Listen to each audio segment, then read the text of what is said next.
18 தர்பார். வணக்கம் மக்களே, இது நியூஸ் 18 தர்பார் அப்படிங்கிறது உங்க எல்லாருக்குமே நல்லா தெரியுங்களா?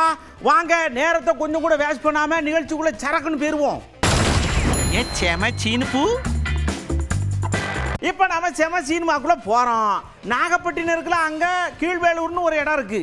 அங்க கோடையிடி குமுர்ன மாதிரி சத்தம் அப்படி கேக்கு. உள்ள போய் பார்த்தா ஒருத்தர் தவில் வாசிக்காரு பாருங்க. 7 வயசா அவருக்கு. என்ன தெரியும்?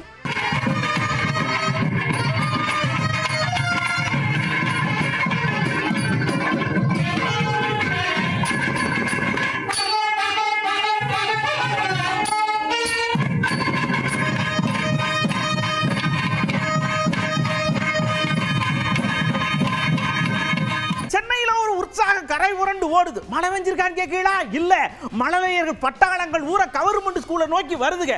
போன வருஷத்தை விட 2 மடங்கு அதிகமா சேர்ந்திருக்காங்களாம். மகிழ்ச்சி வெள்ளத்துல இருக்கு. நம்ம உள்ள கடை கொண்டே சேர்க்கணுமியா முதல்ல.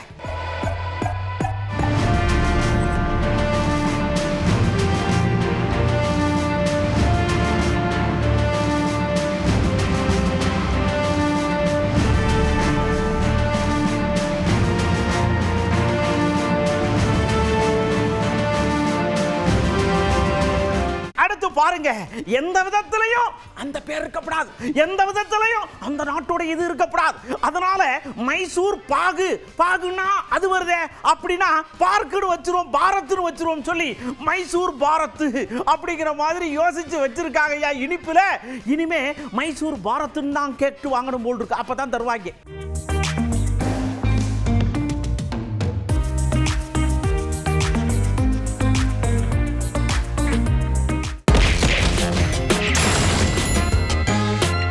ஓகே, அடுத்து நாம நேரா கவுண்டர் அட்டாக்ல போறோம். முதல் அட்டாக்க நம்ம அண்ணாச்சி ஒருத்தர் ஆரம்பிச்சிருக்காரு. அவர் என்ன சொல்லுதாருன்னா, முதல்வர் எதுக்கு டெல்லி உணார் தெரியுமா?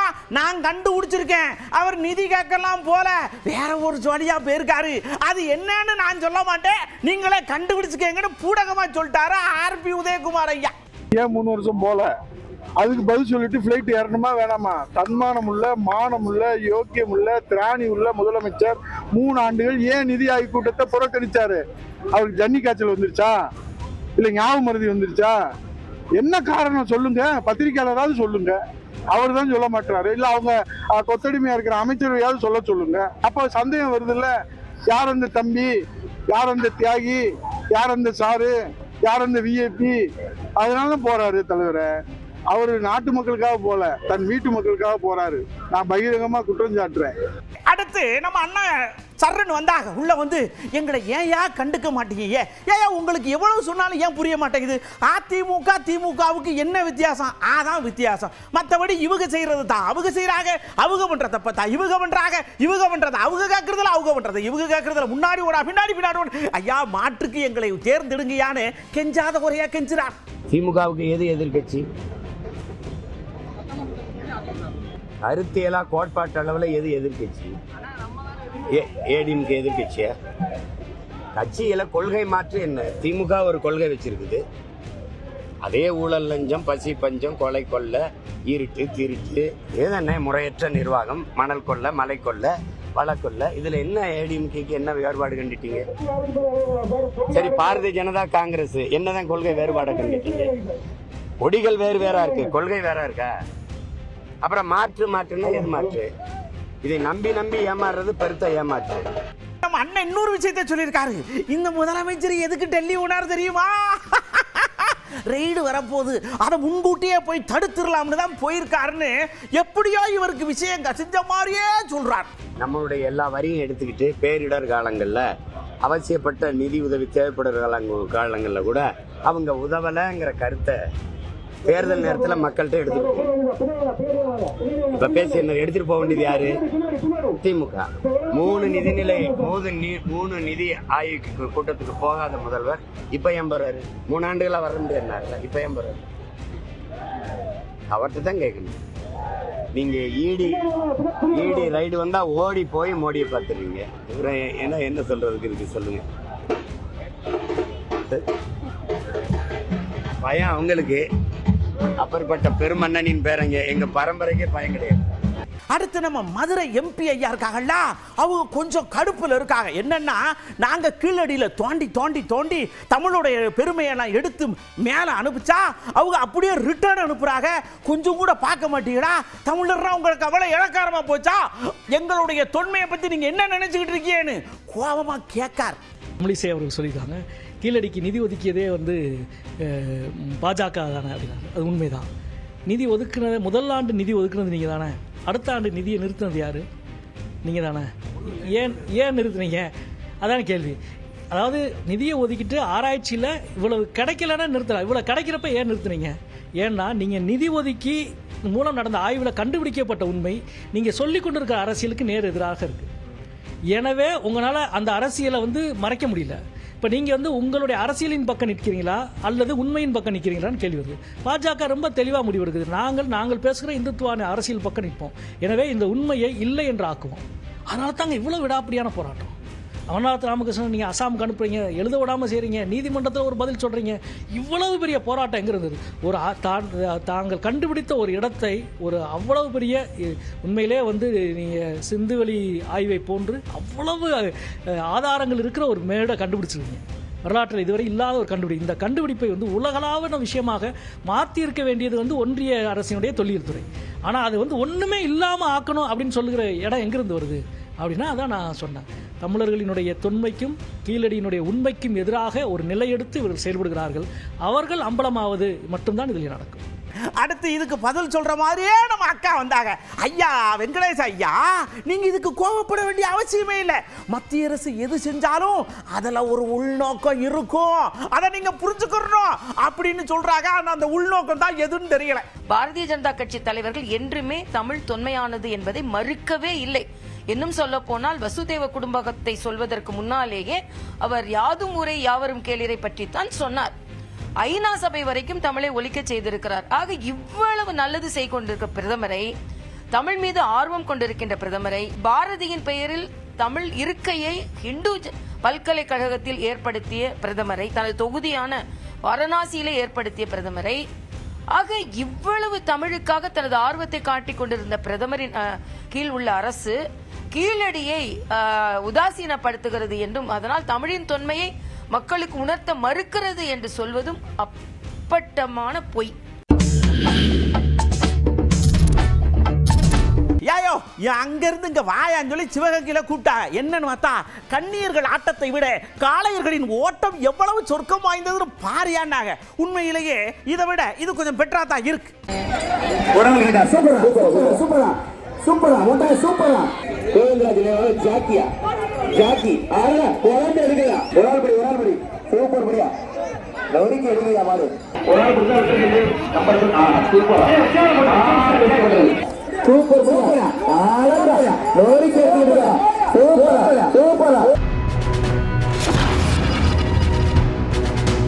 உன்னை எனக்கு பிடிக்கல, என்ன உனக்கு பிடிக்கல, டைவர்ஸ் அப்படின்ற மாதிரியான விஷயங்கள் அதுவும் இந்த பிரபலங்கள் மத்தியில், அதுவும் சினிமா பிரபலங்கள் மத்தியில் ஏகத்துக்கு நடக்குது. ஏன் அவங்களுக்குள்ள ஒரு சகிப்புத்தன்மை, இவர் விட்டு கொடுத்தல் அப்படிங்கிறது இல்லையே? அது என்ன ஆச்சு? ஏன் இவங்களுக்கு இப்படி எல்லாம் பண்றாங்க? இவங்களை மாத்தினா என்ன? இவங்களுக்கு புரிதலை கொடுத்தா என்ன அப்படின்னு கேள்விகளா கேட்டோம். மக்களும் மடமடமடன்னு பதில சொல்லியிருக்காங்க. காதல் திருமணமாகட்டும், ஒரு அரேஞ்ச் பண்ணக்கூடிய மேரேஜ் ஆகட்டும், எதனாலும் சரிதான், எவ்வளவுக்குள்ளோ அந்த திருமணம் பண்ணதுடைய இன்ட்ரெஸ்ட்ல இருக்காங்களோ அதை வந்து ரெண்டாவது வாழ்க்கையை கொண்டு போறதுல இவங்க வந்து பெரிய லெவல்ல முக்கியத்துவம் கொடுக்காம மாதிரி தான் தெரியுது. இன்னைக்கு கனவு மணியின புரியல் கிடையாது. நம்பர் 1. நம்பர் 2 ஈகோ பிரச்சனை. சில பிள்ளைகளுக்கு சிகரெட் அடிச்சாலே பிடிக்காது, அது மெயின் பிரச்சனை. ரெண்டாவது வந்து பிசிக்கலா பாதி பேருக்கு இன்னைக்குள்ள உணவு பழக்கத்தினால உடல் ரீதியா ஏகப்பட்ட பிரச்சனை இருக்கு. இதை மறைச்சு கட்டி கொடுத்துறாங்க. 2 பேரும் வேலைக்கு போறதுனால நீ அதிகமா சம்பாதிக்கிற, நேரத்துக்கு நீ சரியா வீட்டுக்கு வர்றதில்ல, அதனால ஒருத்தன் முன்ன பின்ன வீட்டுக்கு வர்றதுனால சில பிரச்சனைகள் ஏற்படுது. 3வது நபர் வந்து அவங்க விஷயத்துல கணவன் மனைவி விஷயத்த தலையீடு வந்து இல்லாம இருந்தாலே கணவன் மனைவிக்குள்ள வந்து ஒரு நல்ல உறவு நீடிக்கும். கூட்டு குடும்பங்கள் சிதைந்து விட்டதுனால் ஒருவருக்கொருவர் விட்டு கொடுக்கக்கூடிய மனப்பான்மை குறைந்து கொண்டே வருகின்றது.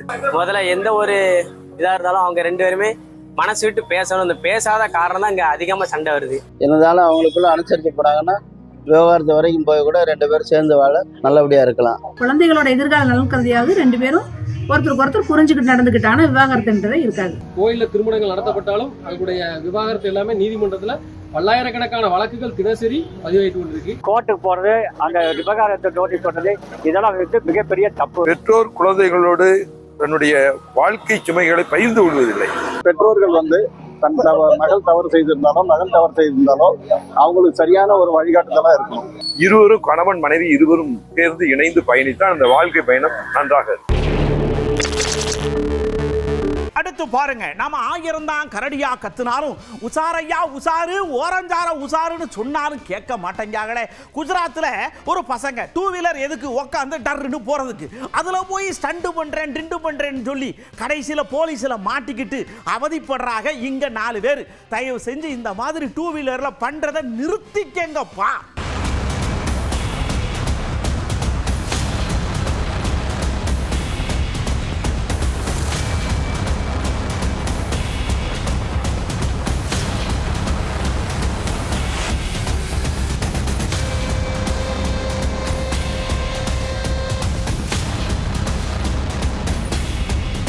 அடுத்து பாருங்க, நமக்கு எல்லா வேலைகளிலுமே ஒரு சின்ன சின்ன அழுத்தங்கள் இருந்துகிட்டே தான் இருக்கு.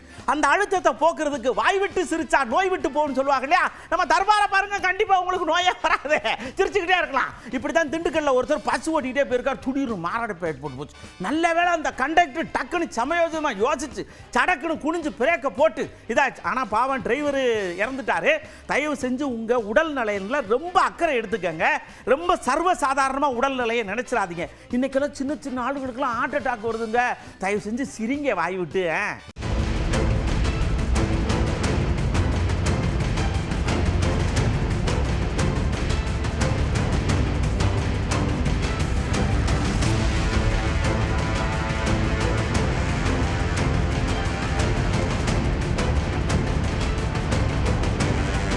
அடுத்து பாருங்க, அங்கங்க மழை பெய்யுது, ஓகே. லேசா குளிருது, ஓகே.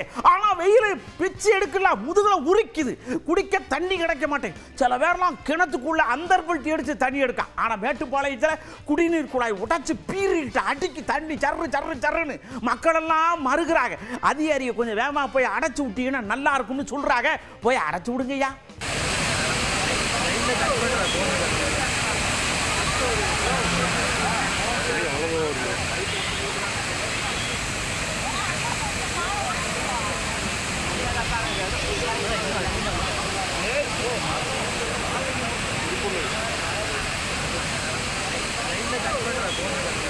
அடுத்து பாருங்க, மக்க மனுஷனுக்கு தான் வெக்க இருக்கும்னு இல்ல, விலங்குகளுக்கு இருக்கும். இப்ப பாருங்க, நீலகிரியில் ஒரு சிறுத்தை காட்டுக்குள்ளேயே ரொம்ப வெக்கையா இருக்குன்னு சடக்குன்னு ஊருக்குள்ள வந்து, அது ஊருக்குள்ள வந்த உடனே மக்கள்லாம் மருகி அரண்டு அப்படியே மெருகி கடைசியில் ஐயா பிடிச்சி கொண்டே உள்ள விடுங்கியான்னு கேட்கறோட காய்ப்போச்சு.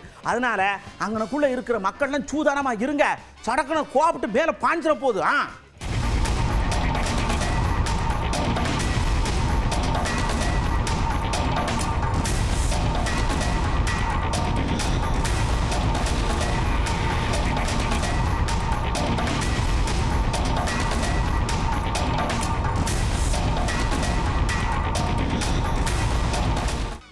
அடுத்ததாக வந்த எல்லா விஷயங்களையும் பார்த்து ரசிச்சிருப்பீங்க. நான் கவனமாக சொல்கிறேன், நல்லா கேட்டுக்கங்க. உஷாராக இருக்க வேண்டிய இடங்கள்ல ரொம்ப ரொம்ப உஷாராக இருக்கணும். வண்டி ஓட்டுறதுல கவனம் இல்லை, மிக கவனம் தேவை. இந்த 18 வயசுக்கு குறைஞ்சவங்களுக்கு வண்டியவே கொடுக்காதீங்க. அவங்க 20 வயசு ஆனாலும் பரவாயில்ல, தயவு செஞ்சு. ஏன்னா 4 பேர் 5 பேர் உட்காந்துக்கிட்டு டர்னு ராத்திரி போல போக நமக்கு பயமாக இருக்கு. சரியா? அடுத்த தர்பாரில் இது மாதிரி ஏகப்பட்ட விஷயத்தோட நான் உங்களை சந்திக்கிறேன். அதுவரை உங்களிடமிருந்து அன்போடும் பண்போடும் பாசத்தோடும் விடைபெற்றுக் கொள்வது உங்கள் அன்பு நண்பன் எழில். வணக்கம் மக்களே. 18 தர்பார் வந்துட்டாயா.